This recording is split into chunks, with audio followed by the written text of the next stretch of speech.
الرحمن الرحيم قل هل يستوي الذين يعلمون والذين لا يعلمون انما يتذكر اولو الالباب. صلوات پڑھ لیں.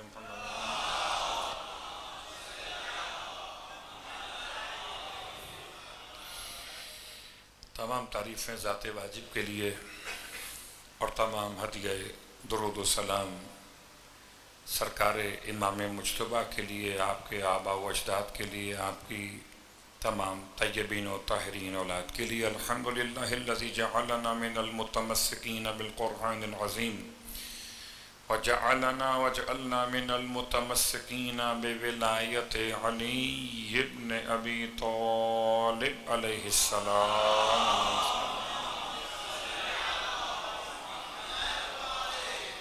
عظم اللہ وجورنا ووجورکم بمصابنا بالحسن والحسین علیہم السلام وجعلنا وإیاکم انشاء اللہ من الطالبین بسعرہما مع ولیہما الامام المہدی من آل محمد علیہم السلام.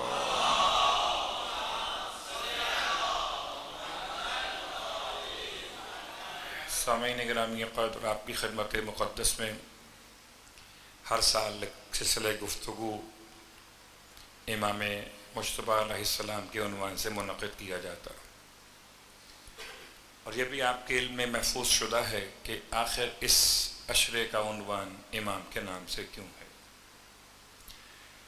عام طور پر ماہ مبارکہ رمضان کی 15 تاریخ امام علیہ السلام کی آمد کے میلاد کے حوالے سے منائی جاتی ہے، لیکن دیکھا یہ گیا کہ ماہ مبارکہ رمضان میں خود رمضان کے دروس کے حوالے، تفسیر قرآن کی باتیں، پھر افطار پارٹی میں شرکت، جو حق ذکر معصوم ہے اس کا عشر عشیر بھی نہیں ہو پاتا. جنت کے جوانوں کے بڑے سردار ہیں، کوئی معمولی شخصیت کے حامل نہیں ہیں. پھر 28 سفر، چونکہ ایک نہیں 2 معصومین کا حوالہ ہے، اللہ کے رسول اور امام مجتبیٰ علیہ السلام دونوں کی شہادت کی تاریخ، تو 2 تواریخ کے جمع ہونے کی بنیاد پر کچھ فضائل، کچھ مصائب ایک شخصیت کے، کچھ ایک شخصیت کے. تو سفر کی 28 تاریخ کو بھی امام مجتبیٰ کا تذکرہ نہیں ہو پاتا، اور پورے سال تو پھر پوچھئے ہی کیا. اولاً تو مجالس کے لیے کوئی عنوان بنتا ہی نہیں، بن بھی جائے تو پھر شرکت بڑا مشکل ہوتی ہے. انشاءاللہ تفصیل اس پر 7 سفر کے قریب ہی بیان ہوگی کہ امام موسیٰ کاظم علیہ السلام کی ولادت منائیں یا امام حسن مجتبیٰ علیہ السلام کی شہادت منائیں. یہ باتیں ہر سال ہوتی ہیں، انشاءاللہ اس سال بھی ہوں گی کہ کیسے دونوں کو شامل مجلس کیا جائے گا. ہر سال آپ کی خدمت میں ایک خاص پیغام کے ساتھ حاضر ہوا کرتے ہیں کہ امام حسن مجتبیٰ علیہ السلام کی شخصیت پر ایک بہت بڑا مسئلہ کھڑا کر دیا گیا. ہمارے اور آپ کے درمیان لوگ سمجھتے ہیں شاید کہ شجاعت کا مطلب ہے تلوار چلانا. تو تلوار چلائے تو امام ہے، تلوار نہ چلائے تو امام نہیں ہے. شاید کچھ ایسے انداز سے ذکر معصوم کیے گئے کہ جو علی سجدہ کر رہا ہو سمجھ میں نہیں آتا، جو علی قنوت پڑھ رہا ہو سمجھ میں نہیں آتا، جو علی مسکینوں کو خیرات بانٹ رہا ہو سمجھ میں نہیں آتا، جو علی بیواؤں کی، یتیموں کی امداد کر رہا ہو سمجھ میں نہیں آتا، جو علی خیبر اکھاڑ رہا ہو، خندق کو پار کر رہا ہو، مرحب کو پچھاڑ رہا ہو، کہتے ہیں یہ ہمارا والا علی. صلوات پڑھیں محمد و آل.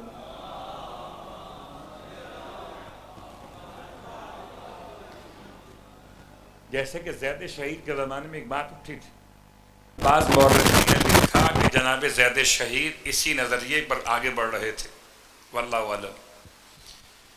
تو کسی نے آپ سے کہہ دیا کہ اگر یہ نظریہ آپ کا ہو کہ امامت کی شرط ہے خروج بالسیف، تو آپ کیا سمجھتے ہیں کہ مولائے کائنات 25 سال تک امام تھے کہ نہیں تھے؟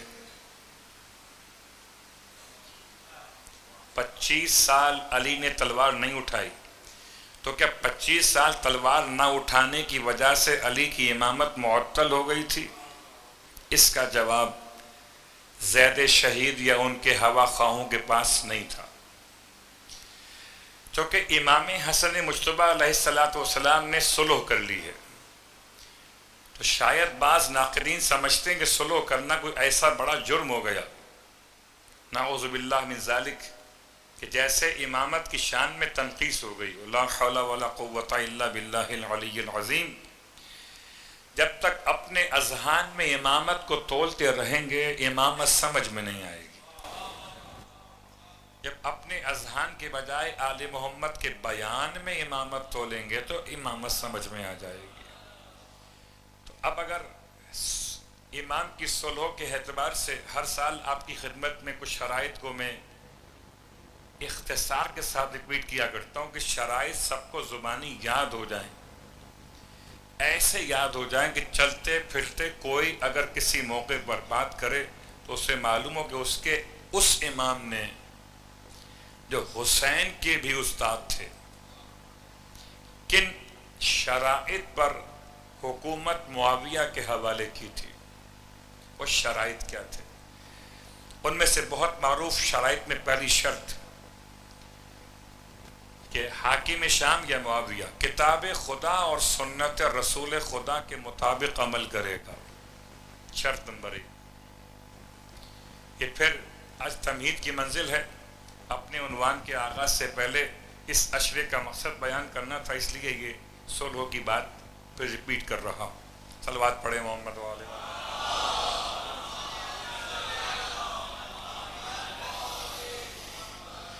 یہ بات یاد رکھیں کہ صلح امام مجتبی نے نہیں کی ہے، صلح کی پیشکش حاکم شام کی طرف سے آئی تھی۔ حاکم شام کی طرف سے صلح کی پیشکش کا مطلب یہ تھا کہ حتیٰ کہ اس نے قلم اور کرتاس دونوں بھجوائے کہ جو چاہیں لکھ دیں۔ اللہ اکبر! سیاست علویہ کا، حکمت مولائے متقیان کا نکھار دیکھیے کہ کتنے دن گزرے تھے۔ وہ سن 11 ہجری ہے، یہ سن 50 ہجری کے بعد کے واقعات ہیں۔ کتنا زمانہ گزرا ہے، اور اتنے زمانے بعد تبدیلی ایسی آ گئی کہ 50 ہجری سے پہلے کے واقعات اتنی تبدیلی آ گئی کہ سن 11 ہجری میں پیغمبر قلم کرتاس مانگتے رہے، نہ دیا گیا، اور اس کے بعد کے زمانے میں حکمت معصوم نے ایسا زمانہ بدلا کہ بغیر مانگے قلم بھی آ رہا ہے اور کرتاس بھی آ رہا ہے، جو چاہیں لکھ دیں۔ تو لکھا امام حسن نے تھا۔ نمبر 1 شرط، حاکم شام کو حکومت اس شرط کے ساتھ حوالے کی جا رہی ہے کہ کتاب خدا اور سنت رسول خدا کے مطابق عمل کرے گا، شرط نمبر 1۔ شرط نمبر 2، حاکم شام کو اپنے بعد کسی کو اپنا جانشین بنانے کا اختیار نہیں ہوگا۔ اگر حاکم شام کے بعد حکومت پلٹ کے واپس امام حسن کی طرف آئے گی، ورنہ مولا حسین علیہ السلام کے لیے ہوگی۔ شرط نمبر 3، حاکم شام اپنے دور حکومت میں تمام تر لوگوں کی جان اور مال کی حفاظت کی ذمہ داری قبول کرے گا، لوگ محفوظ ہوں گے، چاہے بلاد شرق میں ہوں کہ بلاد غرب میں ہوں۔ چوتھی بات، مولائے متقیان کا نام سوائے ذکر کے خیر کے ساتھ اور منبر پہ نہیں لیا جائے گا۔ شرط نمبر 5، کہ جو مولائے متقیان کے چاہنے والے ہیں ان کی جان، مال، عزت و آبرو محفوظ رہے گی حاکم شام کے دور حکومت میں۔ یہ خلاصہ تھا ان شرائط کا کہ جو امام نے حاکم شام کو لکھ کر دی۔ ہمارا عنوان اس سال، جیسا کہ آپ نے دیکھ لیا، لکھا ہوا اناؤنسمنٹ سن لیا ہوگا، علم امام حسن علیہ السلام اور تعبیر خواب. لوگ بڑے پریشان ہوئے جب یہ عنوان سامنے آیا کہ یہ تعبیر خواب بھی کوئی عنوان ہے. تو یہ تو آہستہ آہستہ کھلے گا جب کہ تعبیر خواب کتنا بڑا عنوان ہے. ہاں، جب تک قوم سوتی رہے تو خواب دیکھتی رہتی ہے. اب جب خواب دیکھے تو خواب کی تعبیر بھی چاہیے. صلوات پڑھے محمد والے.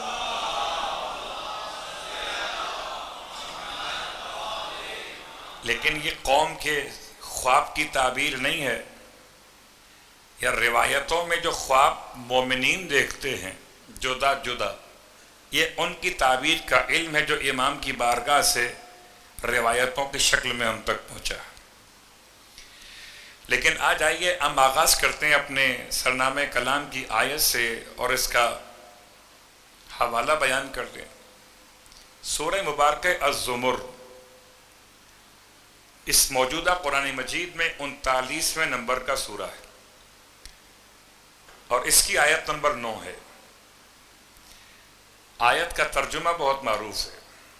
قل هل يستوي الذين يعلمون، قل حبیب کہہ دو، کیا کہہ دو؟ حل، کیا ہو سکتے ہیں؟ یستوی برابر، الذین یعلمون وہ لوگ جو جانتے ہیں،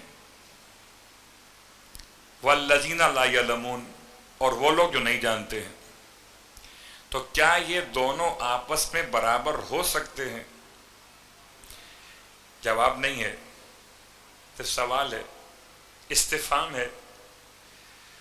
استفہام کی اقسام ہیں. کبھی استفہام برائے طلب علم ہوتا ہے اور کبھی استفہام انکاریہ ہوتا ہے.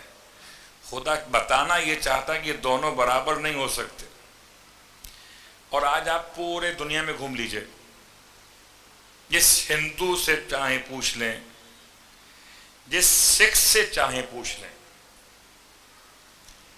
جس کمیونسٹ سے چاہے پوچھ لیں اور جس عیسائی یہودی سے چاہے پوچھ لیں کہ بھائی جاننے والے اور نہ جاننے والے برابر ہو سکتے ہیں؟ دنیا کا ہر انسان خدا کو مانتا ہو کہ نہ مانتا ہو، پیغمبر کو پہچانتا ہو نہ پہچانتا ہو، یہ مسئلہ مذہب نہیں، مسئلہ طبیعت ہے. کہ طبیعت اور عقل کے تقاضے بتاتے ہیں کہ دونوں برابر نہیں ہو سکتے. جاننے والے اور ہیں، نہ جاننے والے اور ہیں. لیکن عجیب بات ہے، قرآن نے ایک جملہ اور آگے بڑھا دیا اسی آیت میں، انما یتذکر اولو الالباب. اب آپ اور ہم تو فرش ازاں کی برکت سے بہت قریب رہتے ہیں آیتوں سے، اور انما کے تو بڑے عاشق ہیں. جہاں انما دکھائی دیتا ہے کچھ خوشبو آنے لگتی ہے، چاہے وہ انما ولیکم اللہ کی شکل میں انما ہو یا انما یرید اللہ کی شکل میں انما ہو. اللہم صلی علی محمد.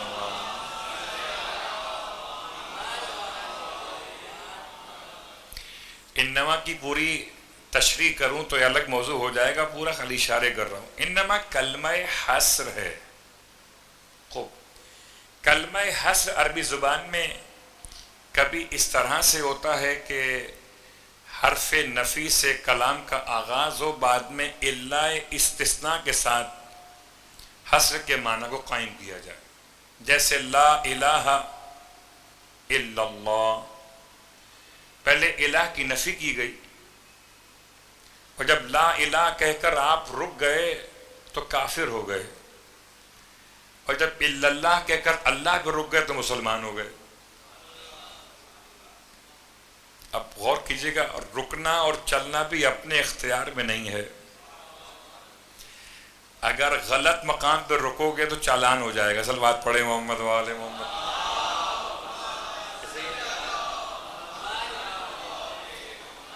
اب ہر سرخ بتی کے پیچھے رکنا عقل مندی نہیں ہے کہ ہر سرخ بتی اور ہے اور سگنل کی لائٹس اور ہیں.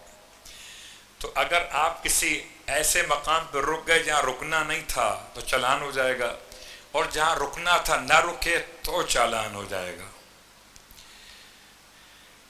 اس انداز سے اس کلمے کی وضاحت ہو گئی کہ کلمہ حصر کے معنی لیے ہوئے، لا الہ الا اللہ، کوئی الہ نہیں سوائے ایک اللہ کی ذات کے۔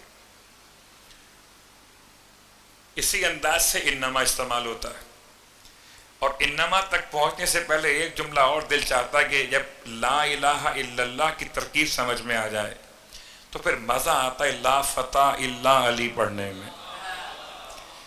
جیسے الہ کی نفی کر کے اللہ کے وجود کا اقرار کیا، ایسے فتح کی نفی کر کے علی کی جوانی کا اقرار کیا ہے، لا فتح الا علی۔ اب کیا کیجئے، باقی سب فتح نہیں تھے تو ان کے ہاتھ پر خدا فتح کیسے عطا کرتا؟ فتح کے لیے فتح چاہیے۔ صلوات پڑھے محمد والے۔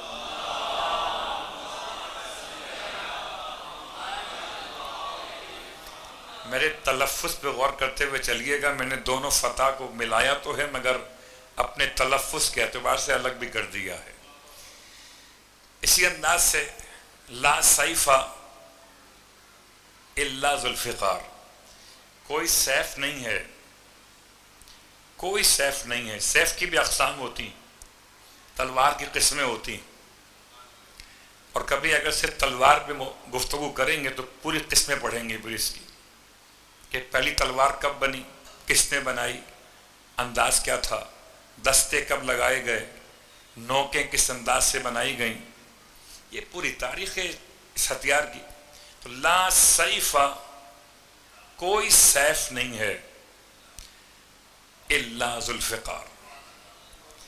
تو کچھ ایسے حصر کے کلمات نے سمجھا دیا کہ انما سمجھ میں آ گیا۔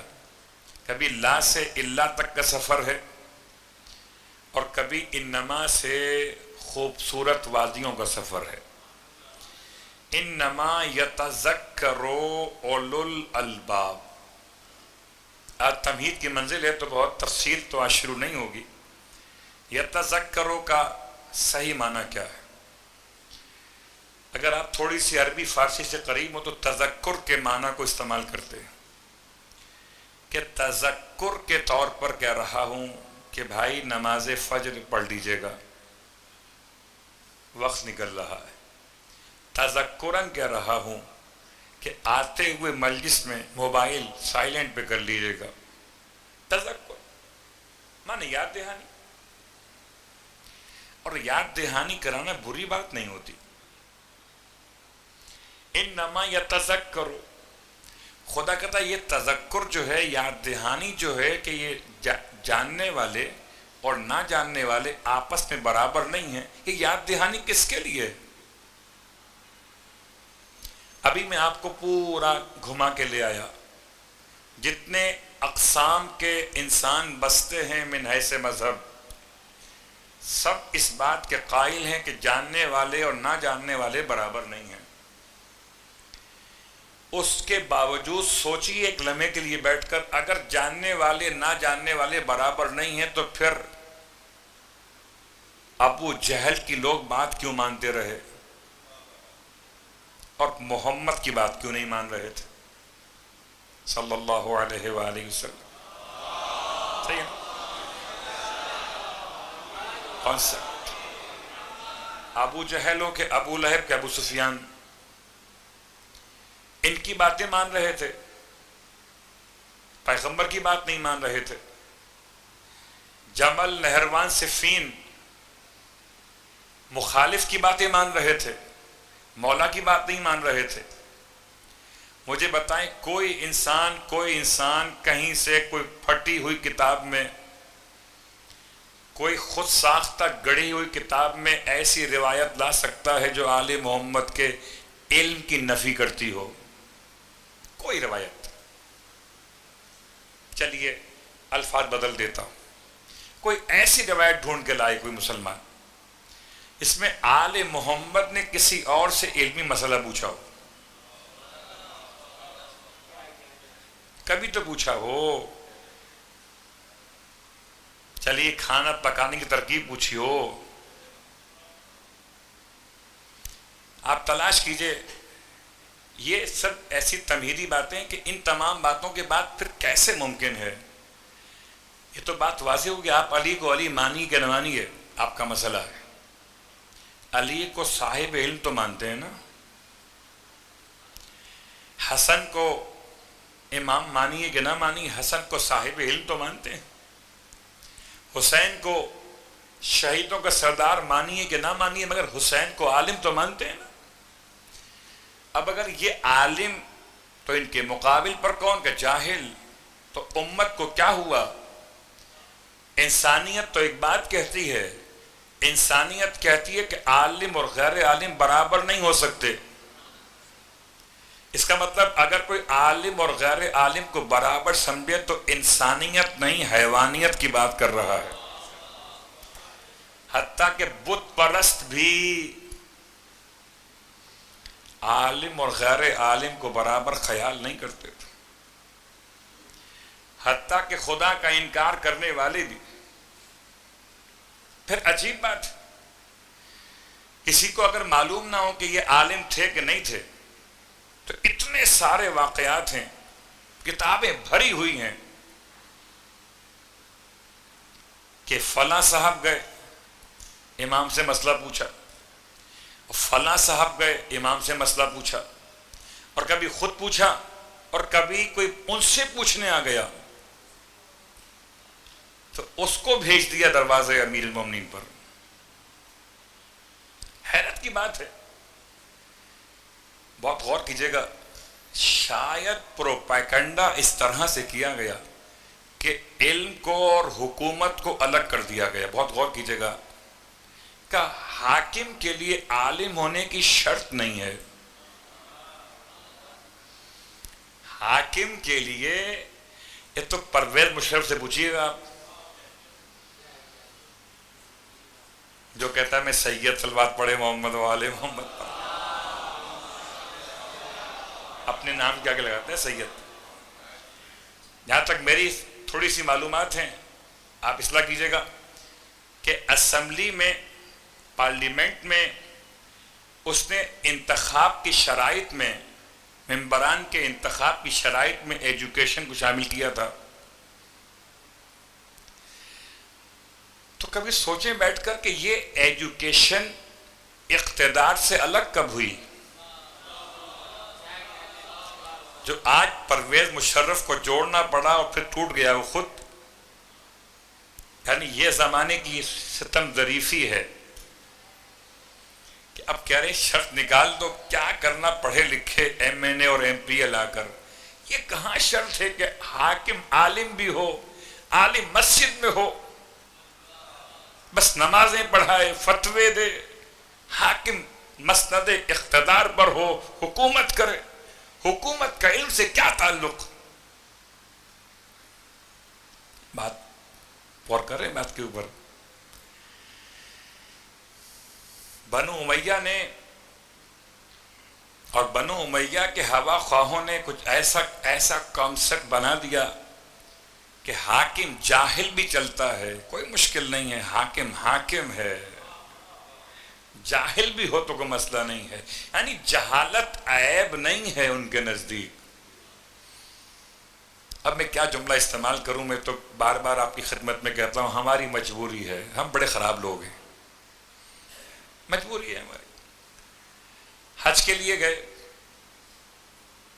اور جو بھی جاتے ہیں قربانی کرنے کے لیے حج کے موقع پر، انہیں یہ بات شاید مشاہدے میں آتی ہو، ہمیں تو ملتی ہے ہر سال، کیونکہ ہم جب کاروان کی اجتماعی قربانی، یعنی اجتماعی کا مطلب ایک ساتھ سارے کاروان کے لیے جب خریدتے ہیں قربانی کے حیوانات گورنمنٹ کی قربان گاہوں سے، تو بڑے جھگڑے کرنا پڑتے ہیں.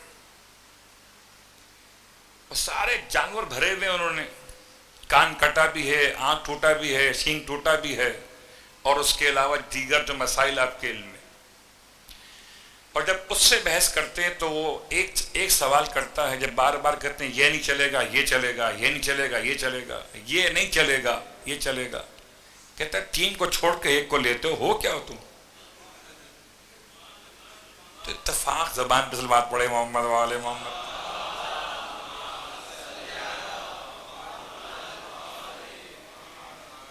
ایک بات کہتے ہیں انت جعفری یا حل انت جعفری، ارے کیا تم جعفری ہو؟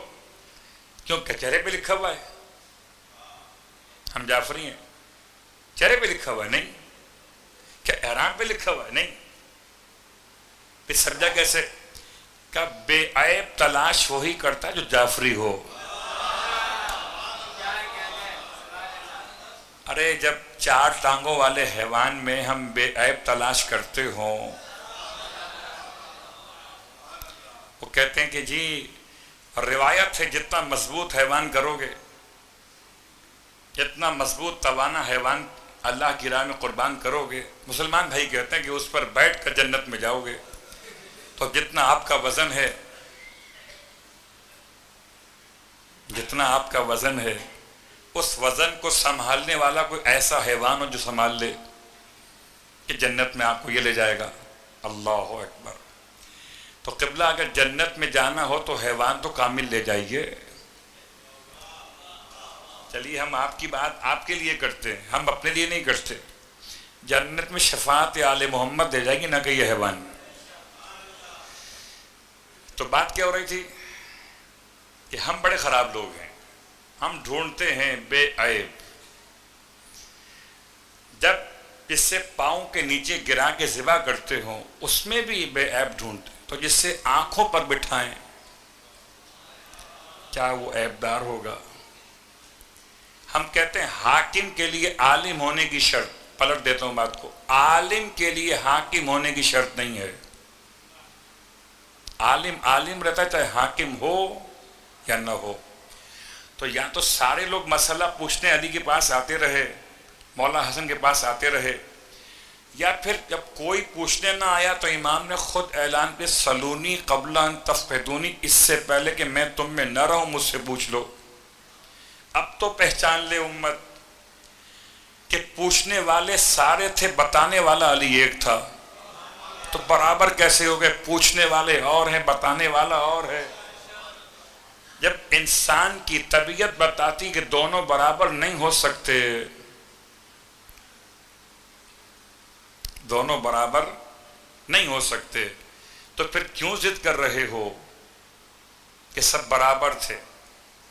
نہیں، برابر نہیں تھے۔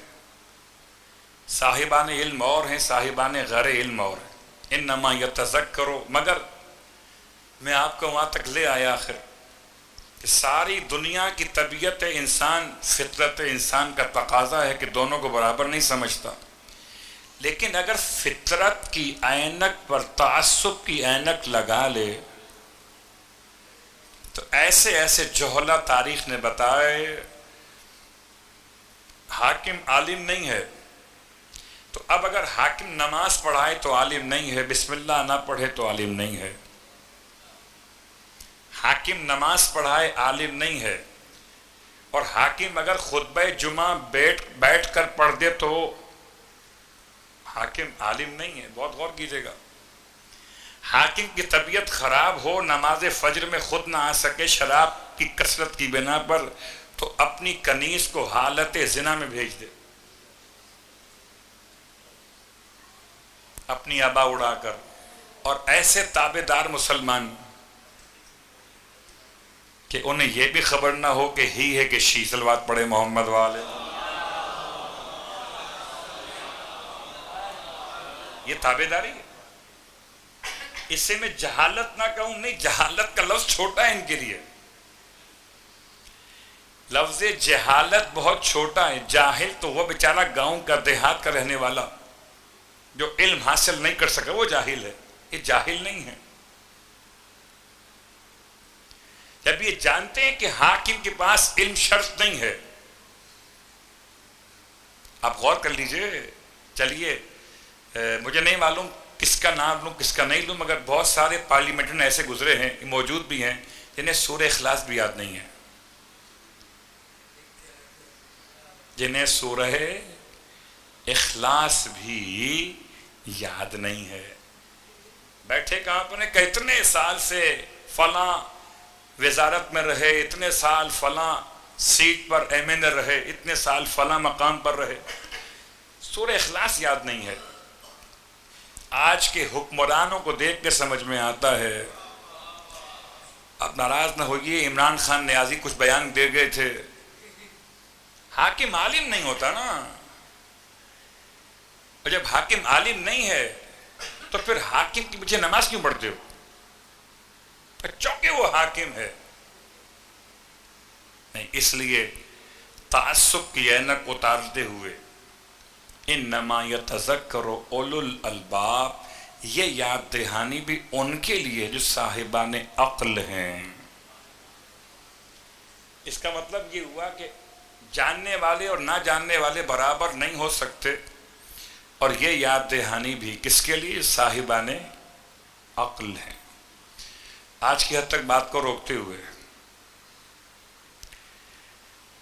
امام کے علم کے حوالے سے باتیں مکمل کرنا ہے. بس ایک جملہ اور مزید کہ پورے قرآن مجید میں بہت سارے مقامات پہ خدا نے یستوی استعمال کیا. کون کون برابر نہیں ہے؟ آپ پڑھتے ہوئے جائیے تو 12 مقامات پر یستوی استعمال ہوا. یہ اس کے برابر نہیں ہے، یہ اس کے برابر نہیں ہے، یہ اس کے برابر نہیں ہے، یہ اس کے برابر نہیں ہے. یعنی ظلمت نور کے برابر نہیں ہے، سایہ دھوپ کے برابر نہیں ہے، نہیں ہے نا، موت حیات کے برابر نہیں ہے. اور آخری جملہ اصحاب النار لا یستوی اصحاب النار و اصحاب الجنہ، اصحاب جہنم اور اصحاب جنت برابر نہیں ہیں. اب آپ کیا کیجئے گا جب سورہ فاطر یہ کہہ کر سورہ الحشر آیت نمبر 20 یہ کہہ کے تعارف کرائے کہ جہنمی اصحاب اور ہیں، جنتی اصحاب اور ہیں. اب میں ترجمہ اصحاب کا کیا کروں؟ آپ مجھے صلوات پڑھے محمد وعلی.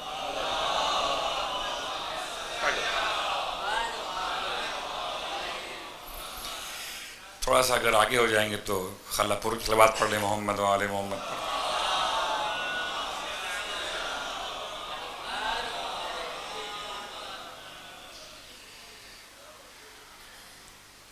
جزاکم ربکم، آپ نے کوپریٹ کیا، خدا آپ کو جزائے خیر دے. بہرحال درخواست آپ سے کی گئی کہ آپ تھوڑا سا آگے بڑھ جائیں، آپ آگے بڑھ گئے. جب غلاموں کی بات سن لیتے ہیں تو امام کی بات بھی سننی چاہیے. لا یستوی برابر نہیں ہے. اصحاب النار و اصحاب الجنہ، اصحاب الجنہ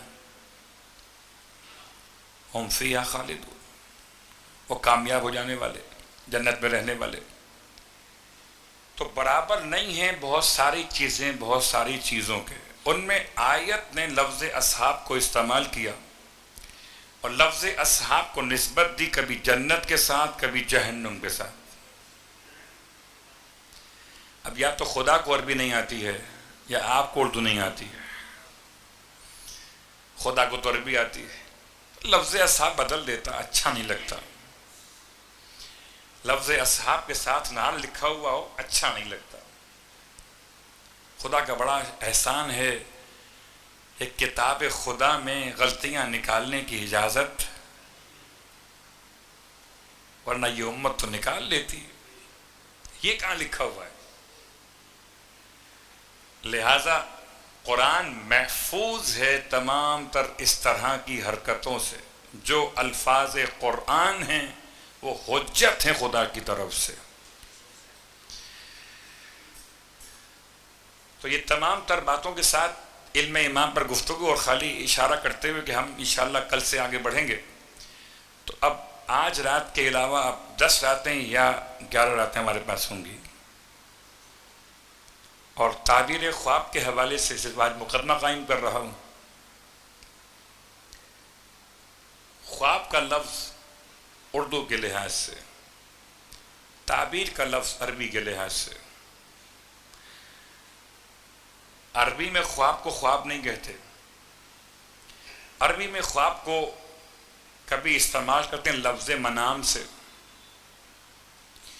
کبھی استعمال کرتے ہیں لفظ رؤیا سے، کبھی استعمال کرتے ہیں لفظ الہام سے، کبھی استعمال کرتے ہیں لفظ احلام سے. تو آج خالی الفاظ کی طرف اشارے، اور پھر کل سے باتیں آگے بڑھیں گی۔ منام کیا ہے، احلام کیا ہے، رویا کیا ہے، اور اس کے علاوہ جو الفاظ استعمال کیے گئے جو خواب کے معنی دے رہے، ان کے الگ الگ الفاظ نے کیا پیغام دیا ہے، اور قرآن مجید میں کتنے مقامات پر خواب کی بنیاد پر آیتیں ربط پا رہی ہیں۔ خواب کی تعبیر کے علم کے حوالے سے آج تمہید مکمل کرتے ہوئے کہ آپ یہ خیال نہ کیجئے کہ آج پہلی مجلس تو آپ نے کچھ بیان نہیں کیا، نہیں، تعبیر خواب میں اولاً ختم یہ مرتبہ صلی اللہ علیہ وآلہ وسلم،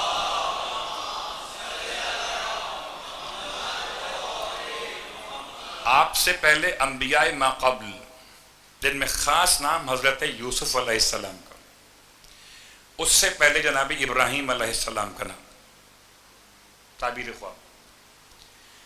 اللہ کے رسول کے بعد مولائے متقیان کا نام، اور مولائے متقیان کے بعد امام مجتبیٰ کا نام، اور محمد ابن سیرین شاگرد امام مجتبیٰ۔ اور خواب کی تعبیر کے علم کے بارے میں اب اس کی جو شرائط ہیں وہ انشاءاللہ آئیں گی کہ خواب کی تعبیر بیان کرنے والے کی کیا شرائط ہونی چاہیے، اور اس کے علاوہ حضرت امام جعفر صادق علیہ السلام،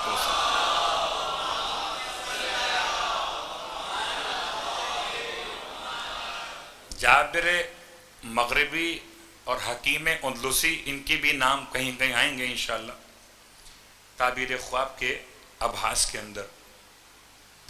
بہت سارے مسائل ہوتے ہیں، لوگ پریشان ہو کر خواب کی تعبیر کے لیے پوچھتے ہیں کہاں تلاش کریں، تو پہلے تو یہ بات انشاءاللہ سامنے لائیں گے کہ خواب دیکھنے کی بھی کچھ شرائط اور آداب ہیں۔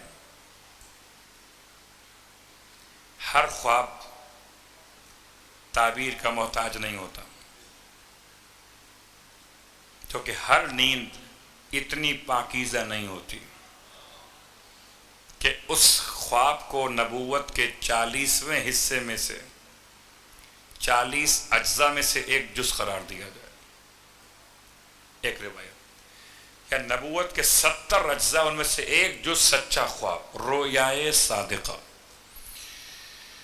بس آج کی حد تک تو اتنی بات کافی ہے کہ فرش عزا پر آ کر بیٹھے، اور آج یہ پہلی شب اس مجلس سے امام مجتبیٰ کی، مجھے وہ شب بھی یاد آتی ہے جو شب غربت تھی، شب عاشور تھی۔ ویسے تو یہ ایام چوتھے امام کے نام سے ہیں، لیکن دل چاہتا ہے کہ آج شب عاشور کے چند جملے بیان کروں۔ یہ بات آپ کو یاد دلا دوں کہ شب عاشور میں امام سجاد بستر مرض پر تھے۔ اتنا شدید کیفیت مرض تھی میرے مولا کی بعض علماء کے اعتبار سے، اور پھر پیاس کی اتنی شدت تھی۔ آپ کو شاید اندازہ ہوگا کہ اگر بخار ہو، گرمی کا بخار ہو، تو پانی پلایا بھی زیادہ جاتا ہے، کہیں ڈی ہائیڈریشن نہ ہو جائے، اور پانی چھڑکا بہت جاتا ہے، پٹیاں ٹھنڈی کر کر کے پیشانی پہ رکھی جاتی۔ واہ غربتہ! شب عاشور میں ایک طرف بیمار امام کی بات بیان کروں، یا ایک طرف جناب زینب اولیاء کا عجیب حال تھا۔ اتنی دکھ پائی زینب ہے کہ کتنوں کو رو چکی ہے، اور جب سے سنا کہ شمر ذی الجوشن کربلا میں پلٹ کے واپس آ گیا، زینب کو نیند نہیں آتی، اتنی بیتاب ہے بی بی۔ کبھی ایک خیمے میں جاتی ہیں، قاسم کو دیکھتی ہیں مگر سکون نہیں ملتا، کبھی اکبر کے خیمے میں آتی ہیں، اکبر کو دیکھتی ہیں، سکون نہیں ملتا، کبھی اصغر کے گہوارے کے پاس آتی ہے بی بی، اصغر کو دیکھتی ہے، سکون نہیں ملتا۔ ایک مرتبہ اماں فضہ سے فرمایا، اماں میرے ماجائے کو خیمے میں بلا کے لائیے۔ خیمہ زینب میں حسین آئے، بہن نے بھائی کو سلام کیا، بھائی نے سلام کا جواب دے کر بہن سے اظہار شفقت کیا۔ ارشاد فرماتی ہیں بھیا میرا دل بڑا گھبرا رہا ہے، بھیا کوئی ایسی بات کرو جس سے مجھے سکون مل جائے۔ امام نے بہن سے ارشاد فرمایا دیکھیے ہم سے بہت بہتر تھے نانا رسول خدا، ایک دن تو ایسا آیا تھا نا ہم نے نانا کے جنازے کو اٹھایا تھا، نانا کے غم میں گریا اور ماتم کیا تھا۔ بہن نے بہت بہتر تھی ہم سے اماں فاطمہ زہرا، مگر ماں کی ٹوٹی ہوئی پسلیاں بھی دیکھی، ماں کے جنازے کی غربت بھی دیکھی، کتنا جلدی ماں جدا ہو گئی نانا کے بعد۔ بہن بہت بہتر تھے ہم سے ہمارے بابا علی مرتضیٰ، لیکن بہن یاد ہے نا بابا کے سر کو شگافتہ دیکھا تھا، بہن یاد تو ہوگا کہ بابا کے ریش مبارک سے خون کو دھویا تھا، بہن یاد تو ہوگا بابا کی وصیتوں کا محل بھی آیا تھا، ارے بہن یاد تو ہوگا بابا کے جنازے کو بھی اٹھایا تھا۔ پھر فرماتے ہیں بہن ہم سے بہت بہتر تھے بھیا حسن مشتبہ، لیکن ایک دن تو ایسا آیا تھا جب بھائی کے جگر کے ٹکڑے لگن میں نکلتے ہوئے دیکھے، پھر بھائی کے جنازے پر تیروں کی برسات دیکھی، تو بہن ایک دن ایسا بھی تو آئے گا جب ہم بھی نہ رہیں گے، نانا نہ رہے، اماں نہ رہی، بابا نہ رہے، بھیا نہ رہے، تو بہن ہم بھی تو جائیں گے نا۔ بس یہ سننا تھا جناب زینب اولیاء نے اپنے بھائی سے ارشاد فرمایا بھیا اتنا بتا دو کیا کوئی بھائی اپنی بہن کو موت کی خبر یوں بھی سناتا ہے؟ میرے مولا سے رہا نہ گیا، فرمایا بہن سے ہمارے شان پسر رکھیے، جیسے کوئی باپ اپنی بیٹی سے اظہار شفقت کرے، فرمایا بہن جتنا رونا ہے آج رو لو، کل مت رونا، کل روتے ہوئے بچوں کو سنبھال لینا، روتی ہوئی بیواؤں کو سنبھال لینا، بہن آج رو لو، اجرکم اللہ۔ رونے والوں مولا کو بڑی محبت تھی نا، اپنی بہن سے بڑی محبت تھی، شب عاشور اپنی بہن کو کاندھے سے لگائے ہوئے دلاسا دے رہے تھے، اتنی محبت تھی کہ 10 محرم کا دن قیامت کا دن تھا، اس دن کس کو کس کا ہوش تھا، مگر جناب زینب کا خیال میرے مولا کو بہت تھا، اتنا تھا کہ جب خیمے سے رخصت آخر کے بعد باہر آئے، کتنا خیال تھا رخصت آخر سے پہلے جب اپنا لباس کہنا منگوایا تو اماں فضہ کو تاکید کر دی کہ زینب کو خبر نہ ہونے پائے، میری بہن برداشت کیسے کرے گی، میں لباس کہنا پہنوں گا بہن کے دل پہ قیامت گزر جائے گی۔ اتنا خیال تھا کہ خیمے سے جب میرا مولا باہر آیا ہے اور میدان کربلا میں امام نے جہاد کرنا شروع کیا، رونے والوں میرا مولا جہاد کر رہا تھا اور ہر تھوڑی دیر بعد تکبیر کی آواز بلند کرتے تھے، اتنی زور سے کہ زینب کے خیمے تک آواز پہنچ جائے، زینب کو سکون ملے، ابھی حسین زندہ ہے۔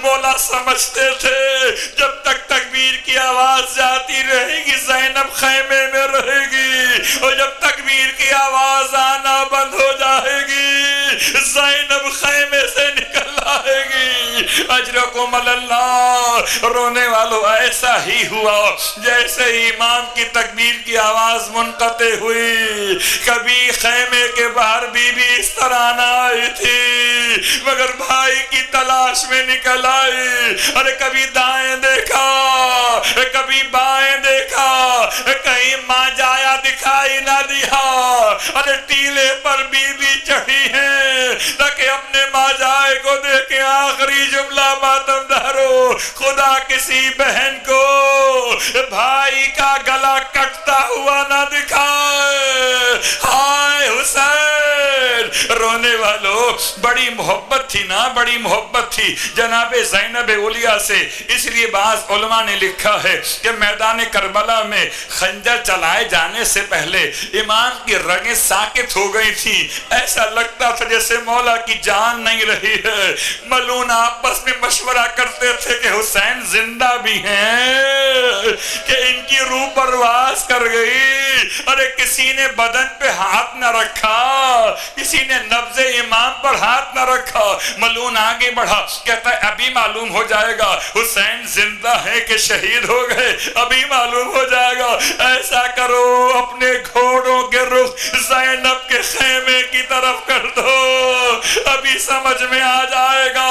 اور جب امام نے گھوڑوں کی ٹاپوں کی آوازیں جانب خیمہ زینب سنی، کونیوں کے بل پہ سر کو اٹھایا، فرمایا اگر تمہارا کوئی دین نہیں ہے تو عرب کی حمیت کا پاس کرو، ابھی حسین زندہ ہے، ابھی خیمہ زینب کی طرف۔